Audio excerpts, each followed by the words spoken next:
अस्सलाम वालेकुम दोस्तों, मैं हूं मोहम्मद अशहद और आप देख रहे हैं उर्दू नॉलेज। आज हमारा तीसरा दिन है यानी 3 डेज। आज मैंने आपके सामने वही हर्फ लिखे हैं पर इसमें थोड़ा सा चेंजिंग है। आइए मैं इसको पढ़ता हूँ, पढ़ने के बाद आपको बताता हूँ इसे पढ़ा किस तरह जाता है। यानी ये है अलिफ बा पा ता, आपने तो पढ़ चुका है। अब इसे हम किस तरह पढ़ते हैं। जो ये ऊपर एक छड़ी छोटी सी बनी है, इसका क्या मतलब है? इसका नाम है जबर। क्या नाम है? जबर। इसका नाम याद रखना है, ये जबर है। और उर्दू में आपको बाद में जेर जबर पेश नहीं मिलेगा। अभी आप बच्चे, इसलिए मैं आपको बता दे रहा हूँ, थोड़ा इस पे ध्यान रखना। सबसे बड़ी बात तो ये है, मैं चलिए इसे पढ़ के बताता हूँ।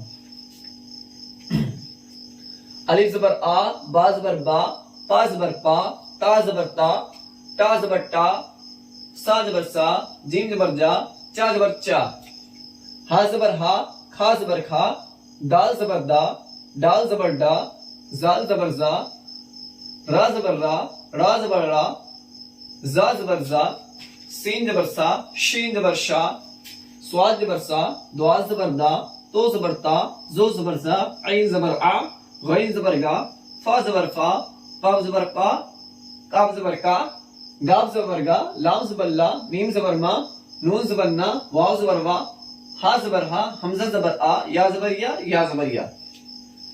तो आप लोगों ने समझा कि मैंने इसमें जबर लगाया, तो हर एक हर्फ के ऊपर मैंने जबर लगाया और जबर को मैंने जबर का नाम से ले लिया। जैसे कि नून जबर ना, वाव जबर वा, हा जबर हा, हमजा जबर आ, या जबर या जबर या। मैंने जबर का नाम लिया, हर हर्फ में जबर का नाम लिया। वो अलिफ है तो अलिफ जबर आ, बा है तो बा जबर बा, पा है तो पा जबर पा। आपको समझ में आ गया होगा ये क्या है। यानी ये जो छोटी सी लग जाती है, ये क्या है? जबर है। क्या है? जबर। आप इसे याद रखना, ये जबर है। ठीक है, इसका नाम जबर है। ये हर्फ पे लगता है तो जबर आ हो जाता है। ठीक है, इसे ध्यान रखना। इसका मैं कोई सेंटेंस दूं कि ये अलिफ जबर आ, बा जबर बा, पा जबर पा पढ़ा जाता है, ये इसका सेंटेंस ही यही है कि इसका जो साउंड निकल रहा है। जैसे लाम जबर ला, लाम जबर ला का ला ही हुआ। क्या हुआ? लाम जबर ला। मीम जबर मा तो मा, नून जबर ना, लास्ट में जो आ रही है हर्फ, वो से याद रखना है। ठीक है, आपको अगर हिंदी आती होगी थोड़ा सा, मैं थोड़ा सा हिंदी में बता देता हूं। जैसे कि वाव जबर वा, वाह हिंदी में किस तरह होती है? वाह इस तरह होती है। ठीक है, और फिर मैं बता दूं सीन जबर सा, सीन जबर सा, आप सा हिंदी में इस तरह लिखते होंगे, ऐसे ही लिखते हैं ना।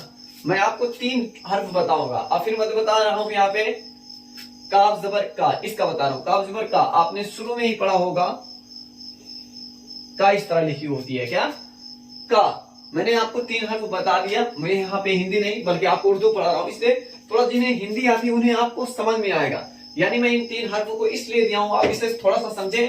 ये समझें कि यहाँ पे मैंने लिखा अलिफ जबर आ, अब यहाँ पे आ रही है। क्या आ रही? आ किस तरह बनती है? यानी खटाखट आप हिंदी में लिखते हो आ। ठीक, तो इसी तरह बा सा का जो भी हर्फ है इसी तरह सेंटेंस के हिसाब से आती है। ठीक है, अब इसे मैं आपको बता दिया, ये आ पढ़ा जाएगा। और नॉर्मल आप इसे याद रखना है कि ये क्या है, जो ये छड़ी सी गई है, ये जबर है। इसे अपने ध्यान में रखना है और इसे भी अपनी कॉपी में लिखो। ठीक है, जितने भी बच्चे बैठे हो यहाँ पे, सब लोग आपको इसको लिखना है, अपनी कॉपी में उतारना है। ठीक है, और जबर का ख्याल रखना है कि ये जबर है। ठीक है, बाद में हम इसके बारे में आपको और भी चीजें बताएंगे, लेकिन आज इतना समझो कि ये जबर है। आपका काफी टाइम नहीं लेते, बस 5 मिनट से ज्यादा नहीं, 5 मिनट 10 मिनट, इससे ज्यादा नहीं बिल्कुल भी।